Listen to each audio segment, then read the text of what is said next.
Di manakah Allah bersemayam? Sungguh tidak benar bila dikatakan kalau Baginda Harun al-Rasyid itu bukan seorang ahli pikir. Hal ini terbukti dari cara beliau berkata, mengajukan pertanyaan dan tahu kapan harus bicara atau diam. Bahkan Baginda itu cermat dalam bertindak. Meskipun Baginda Harun al-Rasyid terkenal cerdik, namun beliau tidak segan-segan bertanya apabila memang tidak mengerti. Suatu contoh saja, misalnya ketika Baginda Harun menunaikan ibadah haji, beliau bertanya dalam hati kenapa orang berputar-putar mengelilingi Ka'bah Baitullah, padahal orang yang menunaikan ibadah haji adalah tamu Allah. Kenapa kalau sebagai tamu Allah tidak dipersilahkan masuk ke dalam Baitullah satu persatu? Pertanyaan ini belum terpecahkan hingga Baginda kembali ke Baghdad, Irak. Untuk kesekian kalinya, Abu Nawas dipanggil ke istana untuk menghadap Baginda Raja.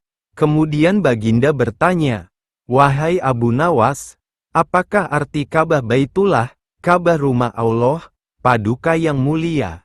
Jawab Abu Nawas, "Sebagai apakah orang yang menunaikan ibadah haji itu?" Tanya Baginda selanjutnya, "Sebagai tamu Allah, Tuanku yang mulia," jawab Abu Nawas. "Kalau mereka sebagai tamu Allah, mengapa tidak dipersilahkan masuk saja ke dalam Baitullah?"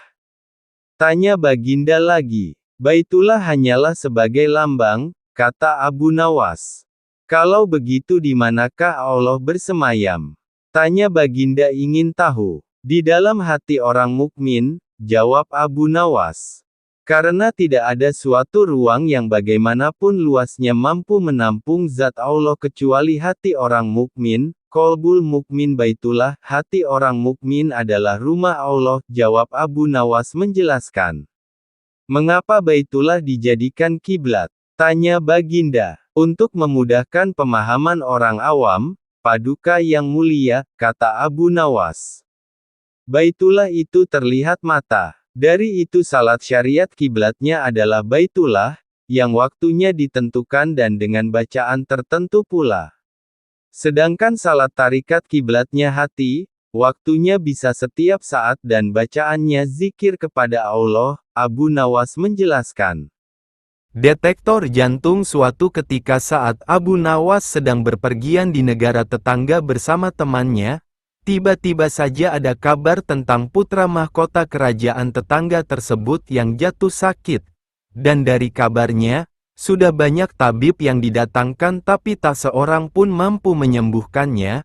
Akhirnya raja mengadakan sayembara yang boleh diikuti oleh semua lapisan masyarakat, tidak terkecuali oleh para penduduk negeri tetangga seperti Abu Nawas dan temannya. Sayembara yang berhadiah besar itu ternyata begitu menggiurkan banyak orang, sehingga dalam waktu singkat telah diikuti ratusan peserta. Namun sampai beberapa hari kemudian, tak ada satupun dari peserta berhasil mengobati penyakit sang pangeran.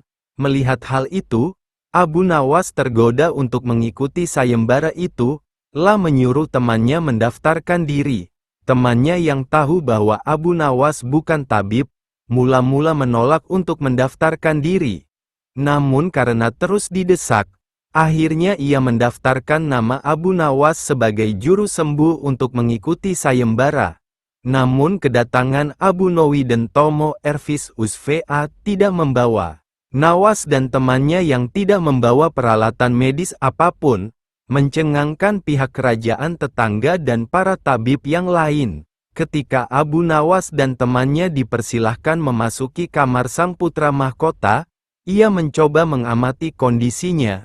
Menghampiri sang pangeran dan duduk di sisinya, ia mencoba menerka apa yang sebenarnya dialami oleh lelaki muda di depannya itu.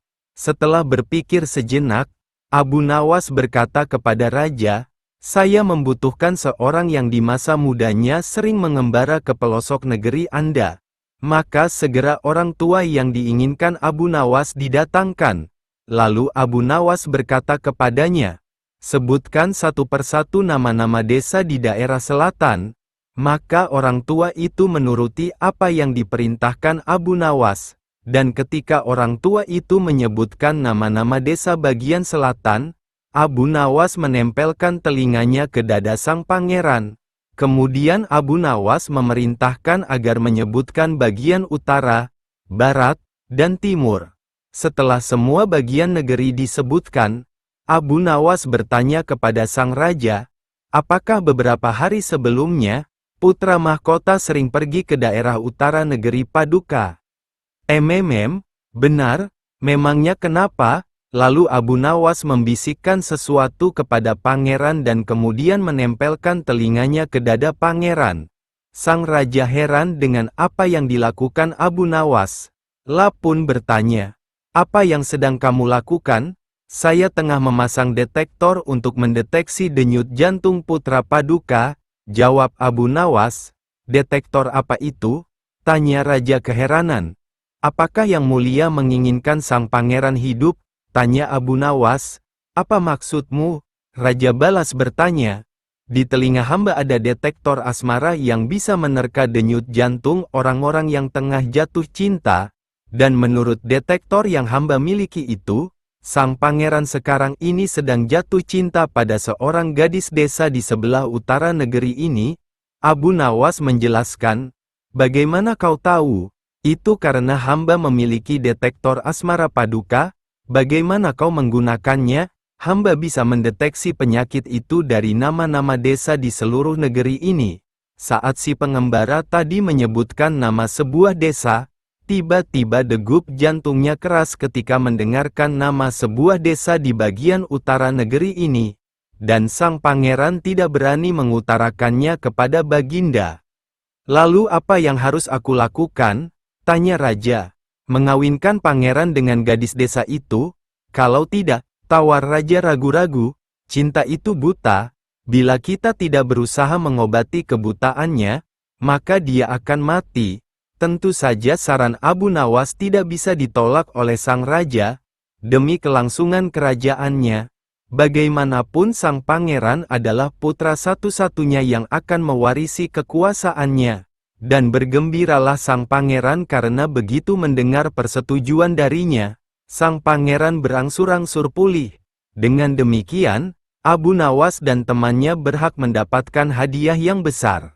Dahulu telur apa ayam. Kisah Abu Nawas kali ini adalah tentang sayembara raja untuk menjawab pertanyaan mengenai dahulu mana antara telur dan ayam. Dulu mana telur apa ayam ya? Abu Nawas menjawab, apa ya? Berikut kisahnya. Karena melihat ayam betinanya bertelur, Baginda tersenyum kegirangan. Baginda memanggil pengawal agar mengumumkan kepada rakyat bahwa kerajaan akan mengadakan sayembara untuk umum. Sayembara itu adalah berupa pertanyaan yang mudah akan tetapi memerlukan jawaban yang tepat dan masuk akal.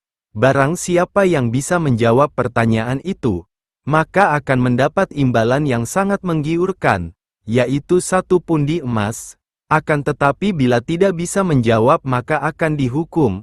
Banyak rakyat yang ingin mengikuti sayembara itu, terutama orang-orang miskin. Beberapa dari mereka kompi menetekkan. Beberapa dari mereka sampai meneteskan air liur karena imbalannya besar. Mengingat beratnya hukuman yang akan dijatuhkan maka tidak mengherankan apabila pesertanya hanya 4 orang saja. Dan salah satunya adalah Abu Nawas. Aturan main sayembara itu ada 2:1. Jawaban harus masuk akal. 2. Peserta harus mampu menjawab sanggahan dari Baginda sendiri. Pada hari yang telah ditentukan, peserta sudah siap di depan panggung. Baginda duduk di atas panggung dan memanggil peserta pertama. Peserta pertama, Baginda bertanya, manakah yang lebih dahulu, telur atau ayam? Telur, jawab peserta pertama. Apa alasannya? Tanya Baginda. Bila ayam lebih dahulu itu tidak mungkin karena ayam berasal dari telur, jelas peserta pertama. Kalau begitu siapa yang mengerami telur itu? Sanggah Baginda. Peserta pertama pucat pasi tak mampu menjawabnya. Wajahnya mendadak berubah putih seperti kapas. La tidak bisa menjawab. Tanpa ampun lagi ia dimasukkan ke dalam penjara. Peserta kedua, manakah yang lebih dahulu, telur atau ayam? Tanya Baginda. Paduka yang mulia, sebenarnya telur dan ayam tercipta dalam waktu yang bersamaan. Jawab peserta kedua. Bagaimana bisa bersamaan? Tanya Baginda. Bila ayam lebih dahulu itu tidak mungkin karena ayam berasal dari telur. Bila telur lebih dahulu itu juga tidak mungkin karena telur tidak bisa menetas tanpa dierami. Jelas peserta kedua. Bukankah ayam betina bisa bertelur tanpa ayam jantan? Sanggah Baginda memojokkan. Peserta kedua ini bingung menjawabnya dan akhirnya dijebloskan juga ke penjara. Peserta ketiga, manakah yang lebih dahulu, telur atau ayam? Tanya Baginda. Tuanku yang mulia, sebenarnya ayam tercipta lebih dahulu daripada telur. Jawab peserta ketiga. Sebutkan alasanmu. Kata Baginda, menurut hamba, yang pertama tercipta adalah ayam betina. Kata peserta ketiga meyakinkan. Lalu bagaimana ayam betina bisa beranak pinak seperti sekarang, sedangkan ayam jantan tidak ada? Kata Baginda memancing. Ayam betina bisa bertelur tanpa ayam jantan, telurnya dierami sendiri, lalu menetas dan menurunkan anak ayam jantan, kemudian menjadi ayam jantan dewasa dan mengawini induknya sendiri. Jelas peserta ketiga.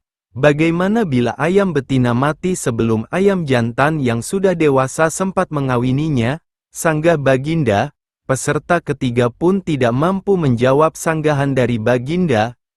Pun dijebloskan ke dalam penjara. Peserta keempat. Kini tiba giliran peserta yang terakhir, yaitu Abu Nawas. Manakah yang lebih dahulu, telur atau ayam?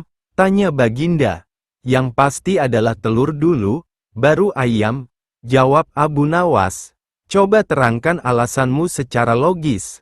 Kata Baginda ingin tahu, ayam bisa mengenal telur, sedangkan sebaliknya telur tidak bisa mengenal ayam. Jelas Abu Nawas. Baginda hanya bisa geleng-geleng saja dengan jawaban Abu Nawas ini sambil berpikir kok bisa jawabannya kenal-mengenal. Kali ini Baginda tidak menyanggah alasan Abu Nawas. Air susu yang pemalu kecerdasan Abu Nawas benar-benar menghibur Raja Harun ar-Rasyid. Suatu saat sang raja terlihat murka melihat pekerjaan pengawal kerajaan yang selalu tidak beres. Setelah diselidiki, ternyata para pengawal itu suka mabuk-mabukan. Wahai pengawalku semua, sudah sering aku peringatkan agar engkau jangan mabuk-mabukan, ujar Raja Harun. Para pengawal kerajaan terlihat begitu gemetar. Mereka tak berani menatap mata rajanya. Kepala mereka tertunduk sebagai pengakuan rasa bersalah. Ceritakan kepadaku, dari mana kalian mendapatkan arak-arak itu? Tanya raja. Untuk beberapa saat, para pengawal tak mau mengaku juga. Namun, ketika Raja Harun membentak, akhirnya mereka mengaku juga. Abu Nawaslah yang membawa arak-arak itu ke istana, kami juga diajari mabuk-mabukan olehnya, ujar salah seorang pengawal. Jika demikian, cepat sesampainya di rumah sederhana Abu Nawas, kalau tidak, mereka kalian semua harus menerima hukuman dari bawalah botol ini ke hadapan raja dan katakan harinya berangkatlah beberapa pengawal kerajaan ke rumah sesampainya di rumah. Tunggu dulu, dengan minuman arak ini, aku pasti akan dihukum oleh raja, kata Abu Nawas. Benar, tapi jika engkau berhasil lolos dari hukuman raja, aku akan memberimu sejumlah dinar, ucap pengawal itu. Lalu apa kentunganmu dengan memberiku sejumlah dinar? Tanya Abu Nawas. Jika engkau lolos dari hukuman raja, maka kami semua juga akan lolos. Gunakanlah kecerdasanmu untuk mengelabuhi raja, jawab pengawal itu. Akhirnya Abu Nawas bersedia menerima tugas itu.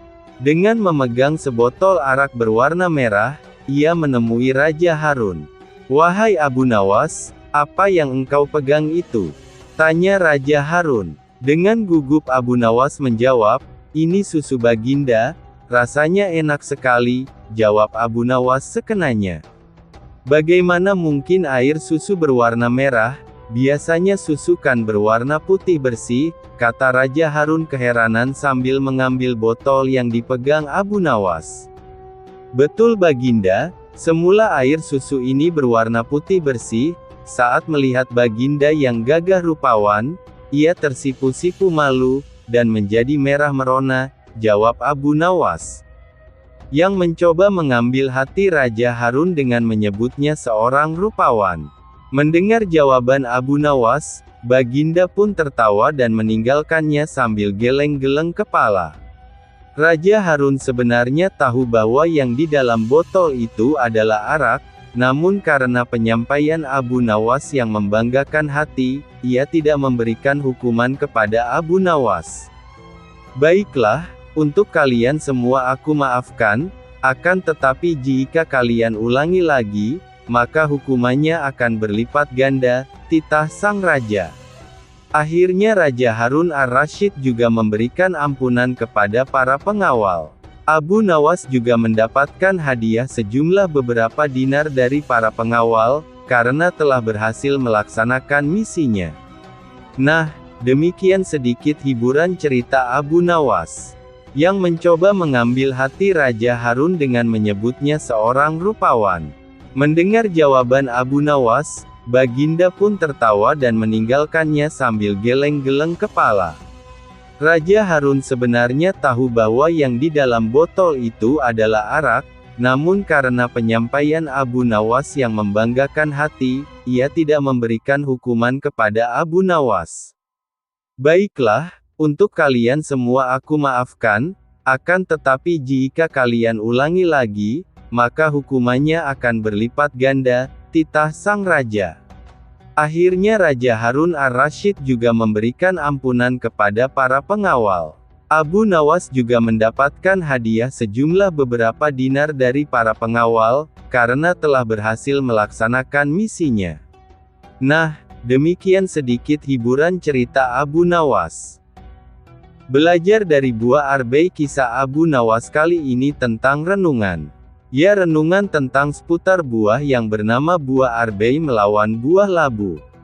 Kisahnya, Abu Nawas dikenal memiliki pemikiran cerdas dan hampir bisa dipastikan dirinya memiliki solusi atas sebuah masalah yang tengah dihadapi. Selain itu, Abu Nawas juga dikenal sebagai saudagar buah-buahan yang dipanen dari kebun miliknya sendiri yang lumayan luas. Bahkan saking luasnya kebun yang dimiliki Abu Nawas, sejauh mata memandang yang terlihat adalah bak permadani hijau yang tumbuh subur. Pada suatu hari, Abu Nawas melakukan pengawasan, melihat-lihat kebunnya tersebut. Dirinya berjalan kaki menyisiri kebunnya melewati tiap petak kebun yang ditanami berbagai macam sayur mayur dan buah-buahan segar. Abu Nawas sangat bangga dan bahagia melihat tanamannya yang tumbuh subur dan menghasilkan banyak buah yang berkualitas. Hoenen puis dan puji syukur for more. Ucapan puja dan puji syukur terus-menerus terucap dari bibir Abu Nawas kepada Tuhan. Pada siang hari yang cukup terik itu, perjalanan Abu Nawas yang sedang mengawasi lahan kebun miliknya mendadak berhenti pada sebuah petak di mana tumbuh subur pepohonan arbei. Abu Nawas memandangi dengan detail tiap bagian pohon arbei miliknya tersebut. Dirinya memperhatikan rantingnya, daunnya hingga buahnya yang nampak segar bergelantungan. Karena terik matahari begitu panas tepat di atas kepala dan dirinya merasa lelah, Abu Nawas kemudian berhenti dan beristirahat di bawah pohon arbei yang lebat. Bekal makanan yang sudah disiapkan oleh istrinya segera dibuka dan disantapnya. Kali ini makanan yang dia bawa tidak pedas-pedas amat, sangat enak gumamnya dalam hati. Dengan ditemani semilir angin yang sepoi-sepoi, Abu Nawas puas menikmati makanan dari istrinya tersebut. Setelah kenyang, dirinya menyandarkan diri pada batang pohon arbei sambil melihat ke atas, dilihatnya buah arbei yang ranum. Sesaat itu pula dirinya memandangi buah labu yang ada di petak seberang, betapa besar buahnya serta ranum. Bukan Abu Nawas kalau dirinya hanya memandang saja. Ya, seperti biasa, Abu Nawas mulai merenungi buah-buahan yang tumbuh segar dari kebun miliknya. Bukan Abu Nawas kalau dirinya hanya memandang saja. Ya, seperti biasa, Abu Nawas mulai merenungi buah-buahan yang tumbuh segar dari kebun miliknya. Tiba-tiba saja terlintas sebuah pemikiran di benak Abu Nawas. Aku itu heran, apa sebabnya ya pohon arbei yang sebesar ini namun buahnya hanya kecil saja. Padahal, pohon labu yang merambat dan mudah patah saja bisa menghasilkan buah yang besar-besar, ujar Abu Nawas dalam hati. Tak lama berselang, angin kecil pun bertiup menghampiri Abu Nawas yang sedang beristirahat seolah-olah langsung menjawab pertanyaan yang ada dalam benaknya. Ranting arbei pun bergerak-gerak dan saling bergesekan dan sesaat kemudian ada sebiji buah arbei jatuh tepat di kepala Abu Nawas yang sedang tidak bersorban itu. Aha, aku tahu sebabnya, ujar Abu Nawas. Beruntung bagi Abu Nawas di siang itu hanya kejatuhan buah arbei saat sedang beristirahat. Bagaimana jadinya jika saat itu dirinya kejatuhan buah labu? Allah SWT menciptakan semua makhluknya yang ada di muka bumi ini dengan kekurangan dan kelebihan masing-masing, di mana semua itu berjalan sesuai dengan fungsinya. Saling keterikatan dan saling membutuhkan. Botol ajaib tidak ada henti-hentinya. Tidak ada kapok-kapoknya. Baginda selalu memanggil Abu Nawas untuk dijebak dengan berbagai pertanyaan atau tugas yang aneh-aneh. Hari ini Abu Nawas juga dipanggil ke istana. Setelah tiba di istana, Baginda Raja menyambut Abu Nawas dengan sebuah senyuman. Akhir-akhir ini aku sering mendapat gangguan perut. Kata tabib pribadiku, aku kena serangan angin, kata Baginda Raja memulai pembicaraan. Ampun tuanku, apa yang bisa hamba lakukan hingga hamba dipanggil, tanya Abu Nawas. Aku hanya menginginkan engkau menangkap angin dan memenjarakannya, kata Baginda. Abu Nawas hanya diam. Tak sepatah kata pun keluar dari mulutnya, tidak memikirkan bagaimana cara menangkap angin nanti tetapi ia masih bingung bagaimana cara membuktikan bahwa yang ditangkap itu memang benar-benar angin. Karena angin tidak bisa dilihat. Tidak ada benda yang lebih anak dari angin tidak. Benda yang lebih aneh dari angin. Tidak seperti halnya air walaupun tidak berwarna tetapi masih bisa dilihat. Sedangkan angin tidak. Baginda hanya memberi Abu Nawas waktu tidak lebih dari 3 hari. Abu Nawas pulang membawa pekerjaan rumah dari Baginda Raja. Namun Abu Nawas tidak begitu sedih. Karena berpikir sudah merupakan bagian dari hidupnya, bahkan merupakan suatu kebutuhan, yakin bahwa dengan berpikir akan terbentang jalan keluar dari kesulitan yang sedang dihadapi. Dan dengan berpikir pula ia yakin bisa menyumbangkan sesuatu kepada orang lain yang membutuhkan terutama orang-orang miskin. Karena tidak jarang Abu Nawas menggondol sepundi penuh uang emas hadiah dari Baginda Raja atas kecerdikannya. Tetapi sudah 2 hari ini Abu Nawas belum juga mendapat akal untuk menangkap angin apalagi memenjarakannya. Sedangkan besok adalah hari terakhir yang telah ditetapkan Baginda Raja. Abu Nawas hampir putus asa. Abu Nawas benar-benar tidak bisa tidur walau hanya sekejap. Mungkin sudah takdir, sepertinya kali ini Abu Nawas harus menjalani hukuman karena gagal melaksanakan perintah Baginda, berjalan gontai menuju istana. Di sela-sela kepasrahannya kepada takdir ia ingat sesuatu, yaitu Aladin dan lampu wasiatnya. Bukankah jin itu tidak terlihat? Abu Nawas bertanya kepada diri sendiri, berjingkrak girang dan segera berlari pulang. Sesampai di rumah ia secepat mungkin menyiapkan segala sesuatunya kemudian menuju istana. Di pintu gerbang istana Abu Nawas langsung dipersilahkan masuk oleh para pengawal karena Baginda sedang menunggu kehadirannya. Dengan tidak sabar Baginda langsung bertanya kepada Abu Nawas. Sudahkah engkau berhasil memenjarakan angin, hai Abu Nawas? Sudah Paduka yang mulia, jawab Abu Nawas dengan muka berseri-seri sambil mengeluarkan botol yang sudah disumbat. Kemudian Abu Nawas menyerahkan botol itu.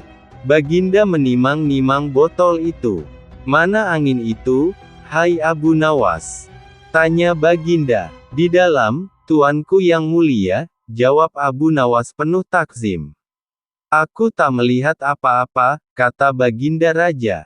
Ampun Tuanku, memang angin tak bisa dilihat, tetapi bila Paduka ingin tahu angin, tutup botol itu harus dibuka terlebih dahulu, kata Abu Nawas menjelaskan. Setelah tutup botol dibuka Baginda mencium bau busuk. Bau kentut yang begitu menyengat hidung. Bukankah jin itu tidak terlihat? Abu Nawas bertanya kepada diri sendiri, lalu berjingkrak girang dan segera berlari pulang. Sesampai di rumah ia secepat mungkin menyiapkan segala sesuatunya kemudian menuju istana. Di pintu gerbang istana Abu Nawas langsung dipersilahkan masuk oleh para pengawal karena Baginda sedang menunggu kehadirannya. Dengan tidak sabar Baginda langsung bertanya kepada Abu Nawas. Sudahkah engkau berhasil memenjarakan angin, hai Abu Nawas? Sudah Paduka yang mulia, jawab Abu Nawas dengan muka berseri-seri sambil mengeluarkan botol yang sudah disumbat. Kemudian Abu Nawas menyerahkan botol itu.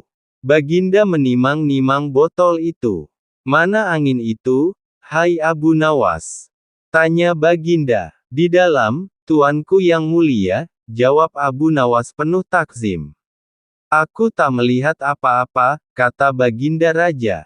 Ampun Tuanku, memang angin tak bisa dilihat, tetapi bila Paduka ingin tahu angin, tutup botol itu harus dibuka terlebih dahulu, kata Abu Nawas menjelaskan. Setelah tutup botol dibuka Baginda mencium bau busuk. Bau kentut yang begitu menyengat hidung. Bau apa ini, hai Abu Nawas?